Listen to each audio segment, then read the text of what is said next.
hello everyone.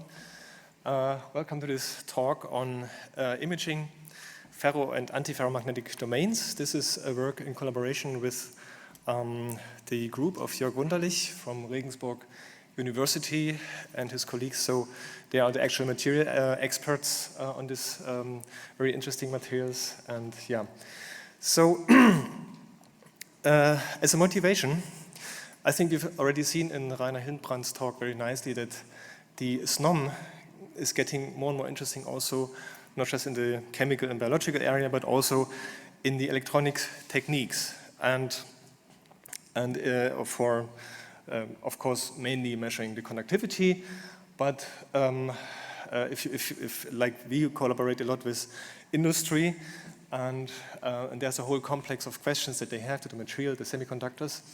And of course, electric conductivity, why do we need to measure it locally? It's that the small fluctuations are contributing to the overall macroscopic impedance, and that's what we would like to understand, but also mechanical strain plays a big role for investigating defects. So currently there's a big hype about power electronics and new materials coming up, and companies try to understand how to get rid of the defects. And then by measuring the strain, one can then infer their, how they grow. And then also there's these magnetic nanostructures.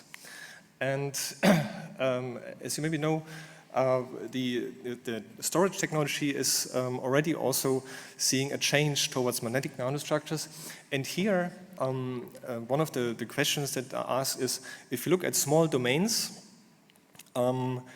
that are forming a complex of bigger structures, how do they contribute to the overall magnetoresistance? And the magnetoresistance is one of the quantities that are used as a readout. And that's why the measurement of the domains is very strongly correlated also with the conductivity measurements. And here I want to apologize. The main results are actually not obtained by synchrotron radiation, but by just standard quantum cascade lasers. But I will also say a few words what can be gained by synchrotron radiation, and also give a few results on the conductivity measurements. So the experiments were conducted at the metrology light source in Berlin. It doesn't look as nearly as nice as the Brazilian one, so I'll just show you the inside. You can see the magnets here from the beam. The electrons are passing along here, and we have the advantage we can just reflect the infrared light upwards, and our lab is basically on top of the ceiling. The speciality of the metrology light source is that this ring is optimized for the range of from terahertz to the extreme ultraviolet, so it's a low energy storage ring. And we use it primarily as for radiometry, as a source-based standard, a primary source standard. And we are not really a user facility, but we collaborate both with research and with industry. So if you look at depending on the beamline that you choose, you can then extract radiation from different energies, from the soft X-ray to the even radio frequency, if you like. And our beamline is the infrared beamline, and another beamline is the terahertz beamline. I'll say a few words about that later. And within the field of electronic technologies, of course, we are interested in excitations, phonon excitations, plasmon oscillations, but also at lower energies, antiferromagnetic excitations and magnons. Now, the question always is why using synchrotron radiation together with the s-SNOM. I just want to say for us, it is, of course, the broadness of the spectrum that is very, very useful when it comes to electronic properties. And combining that with the s-SNOM means also that we can measure a subsurface as compared to more conventional methods.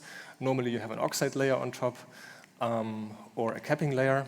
And also there's no reference sample needed, because the electrical properties, at least in the Trude model, and for the more conventional semiconductor materials, that is more the case. It goes directly into the spectral features of the dielectric function. And so, for example, in gallium arsenide, if you then plot the near field phase of the second harmonic, one can then see that the variation shows up nicely as a frequency-dependent feature. Unfortunately, so if you look now at the carrier densities that we can measure in this ways, they are still quite high, so 10 to the 18 per cube centimeter. And this is then, of course, we could go to lower with different detectors, but I think from below 450 wave numbers, there is some shortage in available detectors. There are some, but so in our case here is the cutoff. Now, if we then go further below to below 100 wave numbers, then again, there are quite suitable detectors, electron bolometers. But here we use not only different beamline, but also a special user mode. So in this mode, almost nobody else can measure in the storage ring because then the electron bunches are shortened a lot. It's called the low alpha mode. And then this electron bunch starts to emit coherently synchronous radiation, and that can increase the normally quite low intensity by several orders of magnitude. And so our goal is eventually to do the spectroscopy then on the antiferromagnetic excitations and maybe also control domains coherently. And as I said, this is an interesting or a more becoming more and more popular topic because now the magnetic storage technologies is starting to replace more and more of other technologies, also in more complex chip structures. And here it turned out that antiferromagnets are considered a game-changing material because they can deliver 1,000 times higher switching speed in principle. They have their also disadvantages, namely that they don't interact with external magnetic fields, so difficult to read out and to write, but that's the problems to be solved, basically. So as I mentioned in the beginning, we are not there yet with our s-SNOM to use it in the terahertz regime, but there is, of course, the alternative, the thermoelectric scanning probe microscopy that has been demonstrated numerous times with on graphene and other materials, where basically one can use the near-field excitation to generate a temperature gradient in the sample. And then one can measure the thermal voltage at contacts and map the thermal voltage as a function of the tip position. And this then localizes variations of the Seebeck-coefficients or also the thermoresistance, for instance. And that can give a lot of information also on the magnetic domains. In our case, however, we directly only image the domain boundaries, as I will show in a moment a bit more clearly. So that would be the off-resonant imaging that can be done with a standard quantum cascade laser, for instance, as long as you couple a lot of power into the material. At terahertz frequency, that would be, of course, more interesting. Then one can do time-dependent characterization and also image the domains directly.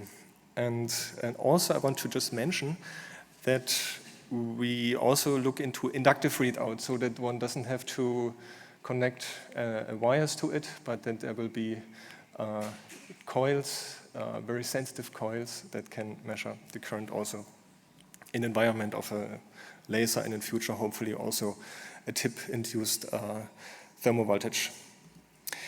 Now we want to apply that to a material copper manganese arsenide as shown here. You can see the manganese atoms oriented with their magnetization opposite directions, so the magnetic field compensates, but still they can form domains. And you can see here a schematic with a domain boundary, and that's how it looks like under the microscope.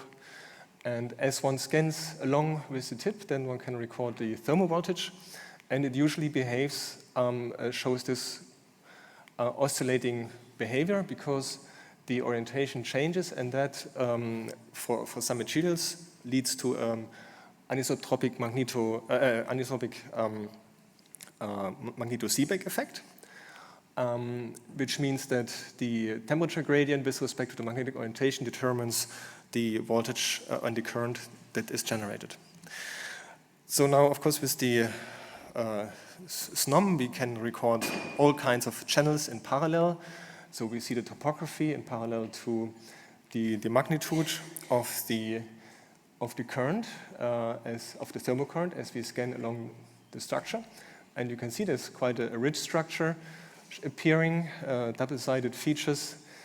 And it becomes also more convenient to interpret if one plots the polarity of the thermovoltage. And now we would like to control these domains by current pulses. This is possible because a current in such a structure induces a staggered spin-orbit field, right? So depending on the magnetic sublattice, the spin-orbit field, the internal spin-orbit field, is opposite-oriented, and that eventually, or in effect, results in like an external magnetic field that can then twist the magnetic orientations of the individual manganese atoms. And here is shown a simulation. Perhaps I should just go back and just mention again. So the X orientation indicates the domain wall. So in the domain itself, there's no X contribution, only a Y contribution. And in the domain wall, there's this part X contribution. And then you can see here the blue is the X-oriented magnetization that shifts as the current is pulsed through. There's a little bit of Z oscillation, but the domain shifts within a few picoseconds over a few hundred nanometers. And this is what we would like to measure also. As you can see, we picked out one of these structures, amplitude and also a phase. And if one passes the current through, you can see that the structure changes. So the blue area becomes larger and the red area becomes a little bit smaller. Now if we pulse in the opposite way, then the blue area becomes smaller again and the red area larger, and one can repeat that very, very often. And it's important to see that this is a reversible process, because in the community there is a big discussion what causes the switching of the magnetoresistance. Is it just heating or other effects? And at least here we can say within this current density, it's clearly a magnetically controlled switching. Now, I'm already at the end of my talk. I was a bit fast, but just to summarize, we have shown, or we tried to show that it is possible using the thermoelectric scanning probe microscopy to measure antiferromagnetic domains, even though their spectral features are well in the terahertz regime. We have also shown that with ferromagnets, here another, if you like, matrix component of the Seebeck effect plays a role, the anomalous Nernst effect, where but it's can be used as well. And also a nice application of this could be spectroscopy, because you see here a schematic of a chip, of a magnetic chip in green, and then there is the sample lying on top. And as soon as the sample becomes resonant, it's like with the thermal expansion microscope, it's kind of a combination. Then it heats up locally, and the magnetic chip underneath is sensitive to vertical temperature gradients and produces a thermal voltage. And this allows to do spectroscopy without having an external detector using the s-SNOM principle. And this is also good for synchrotron radiation, because we have as broad spectrum as we want, but we always have to find the detectors that are suitable also together with the s-SNOM. A final note regarding the compressed sensing. I couldn't really say something about here, but I'm very happy to talk about it during the workshop. We have shown the compressed sensing for hyperspectral imaging, both for the scattering s-SNOM as well as for the AFMIR type principle, so the photothermal expansion s-SNOM. It works for both cases, and we are now in contact with NEASPEC to see whether we can implement that in the hardware of the NEA s-SNOM. Yeah, so with that, I'd like to thank you for your attention and all my group. Thanks very much.